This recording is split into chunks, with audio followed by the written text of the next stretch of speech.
All right, you grasshoppers. Hope everybody had a fun holiday weekend. Ate too much, drank too much. And now we get back to work. I certainly did. Tara, how are you doing today? Good. How are you? Good. So this is a very good friend of mine. Well, we know each other. I really shouldn't say a very good friend of mine. We met each other at the gym several years ago. She's a very impressive young lady in that when you meet, like, sweetheart, nice, cordial a whole bit, but very driven and motivated. So I hope I'm saying that it's meant as a compliment. I hope I'm saying that the right way because you're very impressive. Compliment. Yes. Good. So Tara currently works in field in law, and recently, I guess during this pandemic, has decided, well, she's got a little time on her hands, so she's going to open up a new business and start to get into the fitness world. So that's pretty impressive. Thank you. Thank you so much. So we'll talk about your background a little bit here too. So we have a connection, me being Canadian. Your father was actually born in Italy, but lived in Canada for a long time. Actually, very close to where I'm from. I'm from Brampton. He's from Richmond Hill, and he played for the Canadian soccer team. That's pretty cool. Thank you. He did. He was a great inspiration to grow up with. So I've had the benefit of having a very athletic father and taught me a lot. Yeah, a lot of grit and hard work. Yeah, no kidding. So he's still alive, your father? He is, yes. He just celebrated a birthday. So yeah. Cool. Very cool. And then you're quite an athlete yourself. So I'm one of the few people I've ever met that was a hurdler. Yes, I saw a little kid doing that when I was in 7th grade, and I said, I want to do that. So that's where that all started. Wow. So, the training for hurdling, obviously it's running, but it's not the same. You're not doing the same as like the 100-yard dash or anything like that. It's specific training, obviously. So in college, it was a little bit different since typically athletes run more than one event. So I was training not just for the hurdles, but also for the straight sprints. So I did train for the 100-meter straight, the 200-meter straight. And then, of course, you had technical hurdle days, which was all working on technique and form and a lot of speed work. And I also ran the 400-meter hurdle. So I had a lot of strength endurance and speed endurance training for that too. So it was a mix. Very cool. So when you were in college, did you get a scholarship for track? So, yes, a partial scholarship. I went to Fordham University, which is Division I, Atlantic 10. And so I had a partial scholarship, which helped a bit, and I ended up breaking the indoor and outdoor hurdle records my junior or senior year. And they have since been broken, which is fine because they were broken by somebody I admire and helped coach. So that's great. And then I continued competing after college and actually beat my college time. So that was exciting. Wow. So where would you compete after college? Is there like pro leagues or something? So within USA Track and Field, they have an open division and they have a club division. So basically after college, I was still competing against college athletes as well as considered open athletes. And I also competed for Westchester Track Club when I needed an actual track affiliation to run with. And I was working with a coach, Dwayne Johnson is his name. He was the best. He trained me after college. He's out of Long Island. So we would go to invitationals, mostly a lot in Boston were the big meets, which were college and pros and amateurs, people who just graduated college or people in their 30s and all the way up to pros. So, very cool. Yeah. So let me get this straight then. So you then got into coaching. So you held these records, you got into coaching, and you coached the young girl that then broke your records. I helped coach her. I'm not going to give myself too much credit. When I was in law school, I was a volunteer track coach at Fordham. So I was also still training. So I got the benefit of using their beautiful indoor track facility. And I was also helping the hurdlers and doing the workouts with them. So I'll say I gave her a few tips. She was so tall. I said, you got to use those legs and get your speed up. And she did. She was a multi-event athlete and she's a wonderful girl and she ended up breaking my record. So I was happy it was her who broke them. Did you guys have a little discussion about that? That'd be kind of funny, I bet. She's in Germany now. Oh, okay. We still chat every once in a blue moon, but that's great. So you sound like you're one of these people, and one of the reasons I wanted to have you on, and I've learned more through my True Grit life as time's gone on about really trying to get the most out of life all the time. Yeah. And it seems like you've learned that probably at a younger age than I did about, you're going to school. You didn't go to Fordham for law, correct? No. So I went to Fordham University undergrad and Pace University Law School up in White Plains for law school. Okay. So what did you go to school at Fordham for? What was your major there? So, gee, let's see. I changed it 3 times, but I ended up settling on political science, and I ended up minoring in communication and media studies because I was interested in sports PR, and so I ended up minoring in that, and then the political science was my major in the end. When did you decide to go to law school then? Was that? So kind of my junior year, I think I decided. So I started studying for the LSATs, and I decided I wanted to go to one law school, and I only applied there, which was not the best, route to go. But I was also considering and hoping I had a 5th year out for eligibility. So I was waiting for the 5th year. Unfortunately, I did not end up qualifying for a 5th year to run. So I ended up working for a year and then going to law school. Oh, okay. So I took that gap year, not really by choice, but because I only applied to one school. And I'll admit, I did not get into my first choice school. So I, went through and got into a few other ones that I liked, and then I went. So you're a little stubborn, are you? Sorry? You're a little stubborn, I see. Yeah, thank my dad for that. Nothing wrong with that. Well, I've been very fortunate. I get to do a lot of events with Navy SEALs and Air Force, retired Air Force and Army guys and everything. And we talk all the time about, having a plan, like plan A. And people sometimes ask, well, what's your plan B? And my response is, well, to finish plan A. The Navy SEALs are a little bit more, I was really surprised, not surprised, but the way they talk about it is that you've got to know that you've got to have to adjust the plan. You're wanting to get from point A to point B, and that doesn't change, but it's how you get there that's really matters, right? So you had the vision to go to one school and it didn't work out, but you got to change the plan a little bit. So right, I did, and people said if you take the year off, you're not going to want to go to law school. I said no, that's my plan. I'm sticking to it, and I did. So it's funny when I went to college long time ago at Northern Michigan University. The first year I was there was the first year they had a hockey program, and this one guy on the team, really nice guy. We were just sitting around chatting one day, and he. Similar to your story there, said, no, I'm going to do it. He made the comment like, well, nobody from this team's ever going to play in the National Hockey League. And that was my lifelong dream to play in the NHL. And I just snapped on him. I was terrible. I was trying to apologize later. I said, don't you ever say that, this is what I'm going to do. So I think it's how you do it. But I like your attitude there that, people are saying you shouldn't do that because you're not going to do it. But you knew in your mind, yes, I can do it, right? So yes. That's good. Yeah. Good. So again, where we're going with all that was, I like your attitude about, and this really, and I hope I said that when I met you, you could really feel it coming from you too, that you're really motivated in life. You don't want to just, have one career or do one thing, and that really, like even the hurdling, that's not just going to define who you are. That's what you did in college, and now you are moving on to 2 different careers. So does that come from their father, you think, or what? Oh, yeah. I don't do well with idle time. So I kind of look for silver linings. And unfortunately, COVID was disastrous for everyone. And my sympathies out to the families who were affected. And I had a lot of downtime. I work, at a law firm. I'm as a lawyer, and I'm in court a lot. And the courts, as you know, were shut down. So that gave me time on my hands. Working from home was difficult because I'm used to being out and about, running around. So I decided, I've always been interested. I like the coaching.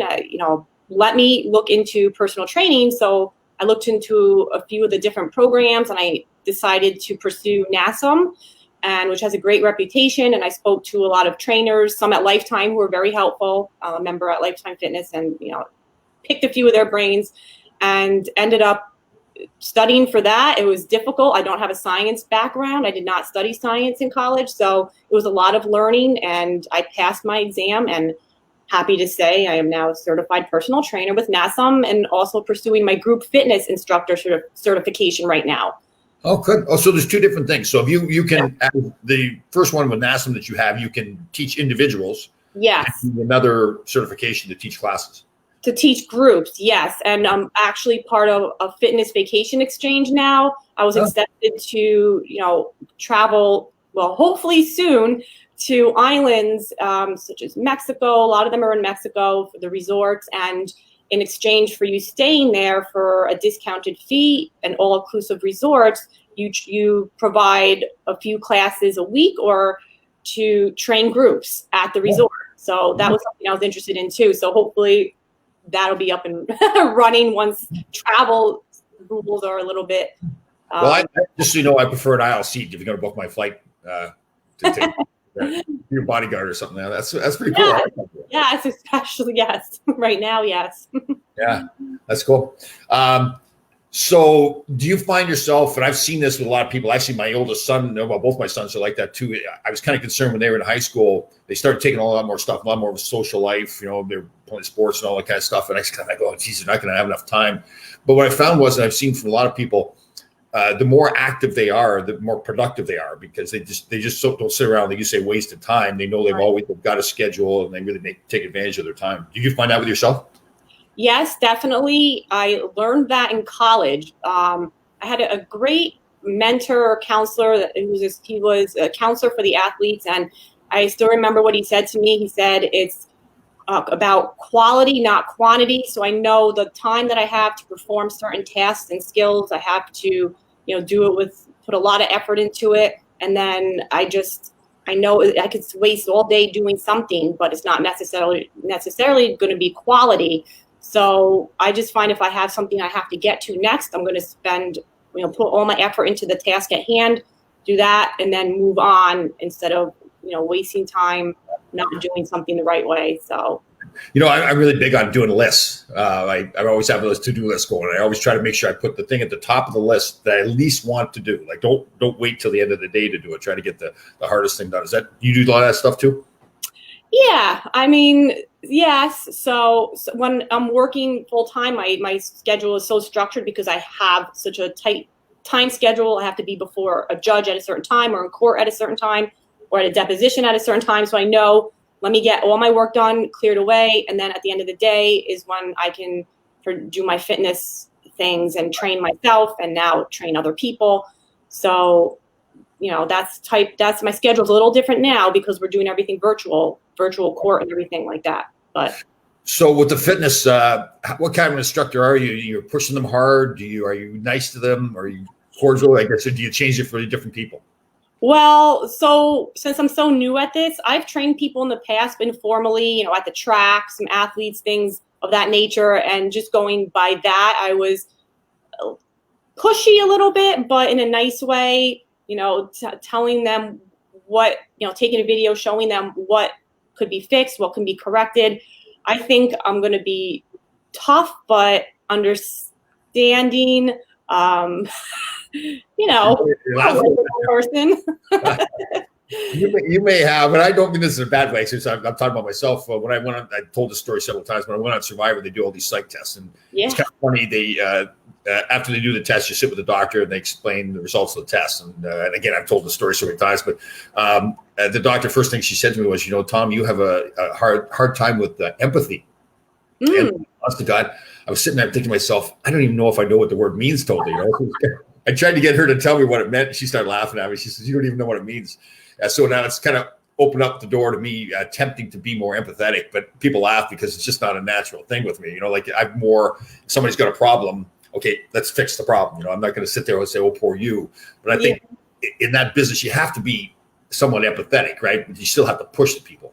Yeah, I see if I see someone working hard and really trying, then I have an understanding. I do have empathy. I do know what that means. You're a professional athlete. You're supposed to be so. Yeah. Well. But if someone's working hard and putting effort into it and, trying to learn, then I'm understanding. But, I can be a little pushy too. So. Do you think that's a good lesson for young kids? I know you speak to kids too. I go out and speak to a lot of kids, and one of they ask a lot of questions about how do you get people to help you along the way, be kind of a mentor or whatever. And I find I'm the same way, and I found people like that with me when I was starting my agent business. If I was willing to do the work, or if I see somebody else willing to do the work, then yes, you want to help them anymore, or even more, right? You don't want to. If somebody's just waiting for you to do it, it's like, well, no, it's your project, it's your education, it's your life. You got to put the work in. I'll help you. If you're working at it, I'll help you all you want. So that's the same way with you with the training, right? Yeah, absolutely. I'm also a student athlete mentor at Fordham. So I get hooked up with an athlete every year. And so I actually help them out in their academics or athletics, just, mentally, if they want to talk about anything or chat. So I find, they're reaching out to me and working hard to get ahead in life. So to me, that just makes me want to help them and help that, the athletes and the students, because I see they're trying to better themselves. So then I'm always willing to help someone who is looking to better themselves. And anyone who comes to me for help, I will help them. Always. Friends, family, athletes, students. So that's just my nature. Yeah, I know. I have noticed. That's what I said when I met you the first time. Like, you're like really personable and everything, you know. But I do notice, and I mean, again, really in a good way. It's like you got your discipline and everything, you know. Like, we chatted for a little bit, but when it was time for you to get back to work or whatever it was, you go back. And I was like, see you later. Yeah. Time's up. Yeah, totally. Yeah, it's good. I like that a lot. So, okay, let me get this straight. So you've got the law really is kind of slowed down the law career, right? Because of the pandemic. Yeah. But you've started all the studying and you're mentoring the student. Are you able to mentor during the pandemic at all? So not live events, but we had with the Fordham track team, the coach put together a panel of his athletes, which was what a good idea. And we all had, I think it was Zoom or Skype. I think it was Zoom. So we all kind of had a few months ago a conference or a meeting. And it was some track alumni who are now professionals who were able to speak to the student athletes on Zoom. So that was a nice thing to organize. And the individual that I was assigned to at Fordham reached out to me to talk about careers right now in law and to help him go over his resume. So we're doing it indirectly and virtually right now. It's what I think too is really when I do stuff like that, when you help kids, you know, sometimes people think, well, geez, it's kind of a requirement. It's good to have on the resume and all that. For me, I tell you, it makes me better, I think, when I do that kind of stuff, right? Because you're giving more to somebody else. It's like now you've made yourself a stronger person. Right. Because I had mentors throughout, school, law school, my career, and those mentors were the most important people in my life. So I know how important it is, and I still remember the things that they said to me and the advice that they gave me. So if I can help someone and make something stick with them or resonate, then that to me is, then I've helped them out, and I'm happy about that. Yeah, it's not true. I remember times when people, if I go to a hockey camp during the summer, I'll never forget this story. I don't know why it sticks in my brain so much, but there's an instructor, a really good guy. He was really into it, a younger guy. He's really, wasn't just putting in his time. And I made some good defensive play that was just an average, everybody, you do it all the time. But he made such a point. I remember I had our sponsor that I had the jersey on was Arrowway. I don't know, that sticks in my brain. He didn't know my name or anything like that. All he saw was Arrowway on my jersey. Nobody else had the Arrowway jersey. So he was like, Arrowway, great job. And I'll never forget how much that meant to me. Like I said, I still remember it now. It's like probably 55 years ago or something like that happened. But you're right. It's when you remember back about those things and how much it meant to you, like this person pointing out that I did something well on the ice, it really does. Now you think to yourself, wow, it can really make a difference in somebody else's life, right? Definitely. Absolutely. Yeah, that's fun times. All right, so you don't have a whole lot of time in your hands. Are you back at Lifetime Gym now that they're opened up or what? I am. And so I decided that I'm going to take a tennis lesson today. I have not. I know, as if, just. Yeah. Well, I haven't played tennis since I was about 12 or 13. So I decided I want to try and see how that goes and try something. I guess it would be new really for me. So, they have great instructors there, and I have LT points or bucks to use. So I decided, let me try a nice tennis lesson because their instructors are fabulous over there. So we'll see how that goes today. So if you have spare time, do you say to yourself, okay, what can I get done here? Is that your mentality? Yeah, basically. So obviously I'm still working remotely from home for the law. So I have work to do and billable hours to get in for my full-time job until we get back rolling into court and in person, everything's virtual, depositions, court, as I mentioned before. So, now that I have a little bit of downtime, I have to fill my day with productive things. So I try to, better myself, better other people, help other people out. And right now I'm just starting my personal training business. So it's a matter of reaching out to potential clients and setting up initial consultations. So that takes time, devising a program and a plan for each individual person. Right. And so that's basically how I've been spending my days right now. And then also training myself. Yeah, that's right too. Yes, can't forget that. Yes. And I'm my own marketing tool, so I have to keep it up. If somebody wants to contact you for personal training, how can they do that? So, and I'll send you my my website's in the works, and I'll send you, or I'll give it to you right now. The email that I'm using right now is ontrackfitnesswithtara@gmail.com. Okay. So I'll post that too. Yeah, I put the track incorporated, get it, track, Yeah. But Right. staying on track with your fitness goals is really, the point of the name. So I'll send you the link, and I'm working on my website. It should be up and running soon. So that's where I am right now. So your schedule, what time do you get up in the morning? So, well, right now, later than usual, because I don't have to be in court at 9:30. Right. So now I wake up early, but I like to go back to sleep. So I'm up by 9. I mean, but if I have to train people, a lot of people like early mornings. So then I'll have to make an adjustment for that, since I'm not going to court yet in person. So my mornings are free.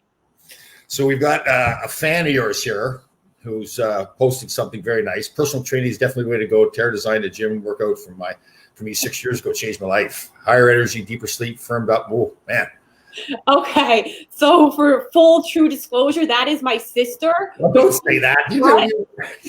But she is also my biggest critic. So yes, she will definitely point out something that I need work on, or, but so she has been very happy with the training program I gave her. So I guess 6 years it's been now. So thank you very much, Leah. I noticed her gains too.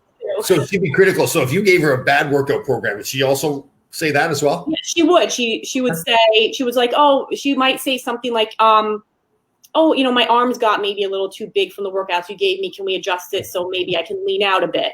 So she would. So, and I gave her a leg workout that she liked. So she's like, oh, I see definition now in my thighs. And so she was happy with that. So I'll have to start her on a new workout program. Well, that's good that sisters, it's good that sisters can do that, right? Like I've gotten to be the young lady that I'm on, was on Survivor with Elaine. We were like brothers and sisters now. And I was trying to push her to do more in fitness and the whole bit. And we had another guy on the show, this Aaron, who that's his business. He does fitness as well.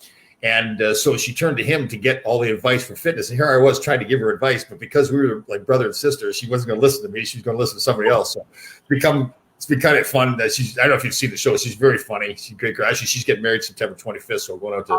Congratulations. Yeah. Yes, she's all good.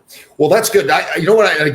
What I wanted people to hear from you is, that whole lifestyle about really trying to push yourself to get better and better all the time. And I'm such a believer in it. And I think I've learned it more during my process for me with the True Grit Life.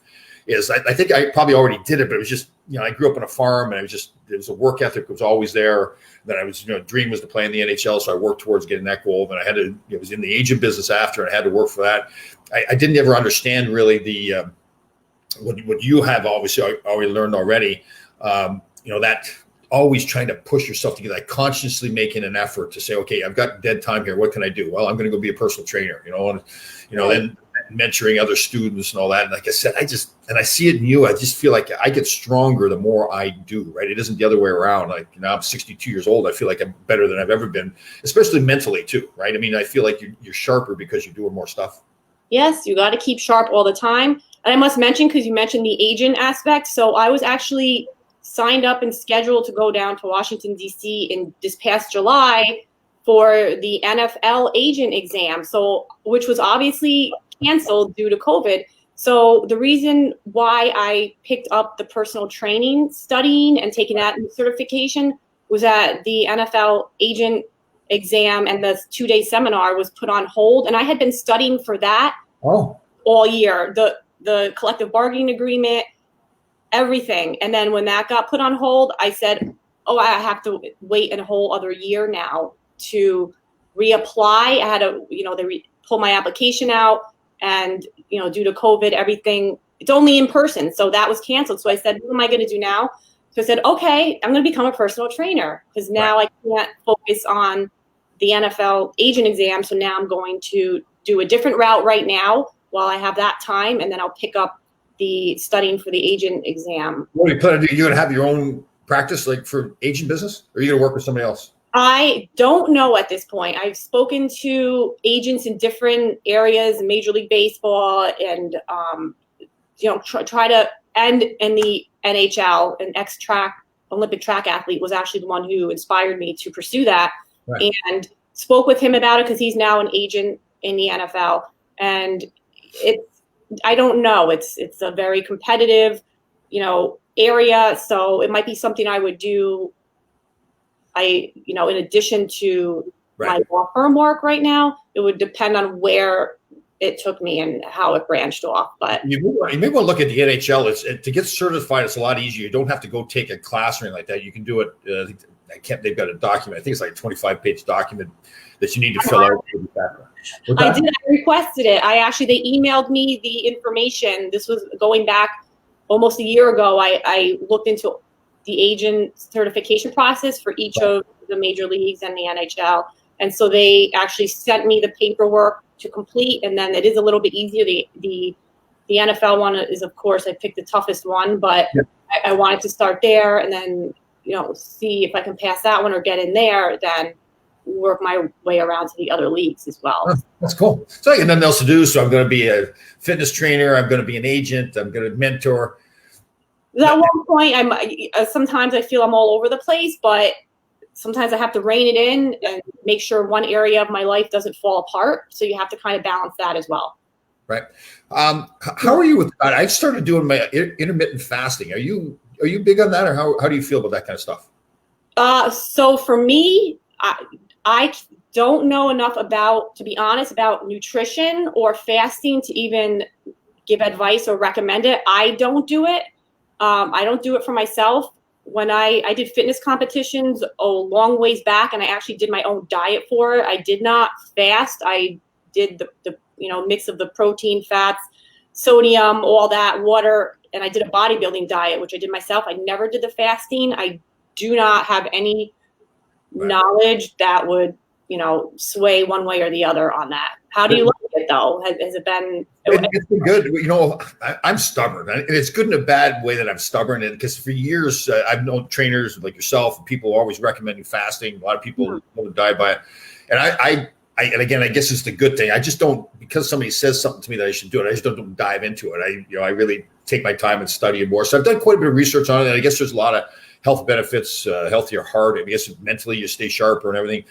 They tell us that it makes sense. Hundreds of years ago, before there was grocery stores or whatever, people fasted all the time. They just, because there's food just wasn't there all the time for them to eat, to have that 3 square meals a day. They would eat, there'd be food, so they'd eat a lot of food than they wouldn't eat for maybe another 20 hours. So I've tried it. I've been doing it for 2 or 3 weeks, so I don't know if I've really gotten the full benefits yet, but I can see the advantages of it where it makes sense. I've tried to do one of those things where I don't eat past 9 at night, and then won't eat again until 11 o'clock the next morning. So, and it's like during that time, I think when I learned to, during the fast, it's important. That's when you do your workouts too. So your body then is burning more fats, and all those good things are happening because more is happening inside your body. So, but it's funny because I really evolved, like I was stubborn before. I was baking an egg in the morning and all that kinds of stuff. And now I get up in the morning, I get a juicer and I juice my ginger and turmeric and apple cider vinegar and all this kinds of stuff. People laugh at me now. It just changed so much. So, no, that's good. That's a cleanse too. Yeah, it is good. Especially I think with the ginger and all that stuff with your immune system, during this pandemic. So, the stubborn old farm boy, takes me like 60 years to learn something, but it finally sinks in. So, yeah, you have to. I think personally, you have to make sure you do your research, talk to professionals in nutrition, registered dietitians, find your physician, and find out what might work for you. You might have to experiment with a few different things. Absolutely, definitely. I think that's a really good point, because it isn't necessarily what works for you may not necessarily work for me, right? Or what works all the time, yeah. And you're always going to evolve too. Like I find myself, I've been in the process of doing a book, and I was laughing with the writer the other day because we keep adding to the book. Like every time I do something, I go to an event. I was at the event a couple of weeks ago with these Navy SEALs that swim across the Hudson. And it learned after sitting to these guys and talking. You learn some more stuff that you want to add to the book.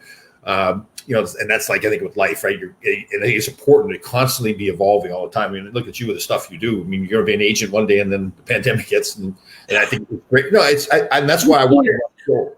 Yeah, I want you on the show because I want people to see that. Listen, you're always going to face tough times. Things are going to happen to you that are out of your control. This is a really tough time with the pandemic, but you can't sit and feel sorry for yourself. I mean, listen, if you want to feel sorry for a couple of seconds, that's fine, but then you got to get up and get to work, right? Yeah, and like I said, being confined at home, and I don't do well with idle time. There's only so much TV and work I can do from home. I had to stimulate my brain in some other manner. So, right.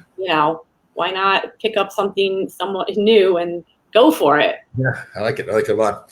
All right, well, we're going to have you back on again. So one more time, where can people find you? The website's not done yet. That email is what, though? So it's ontrackfitnesswithtara@gmail.com, and I'll send it to Tom so he can post it. And anyone, feel free to reach out to me with any of your personal training questions and about my sessions or anything like that. I'm always available to chat, so let me know.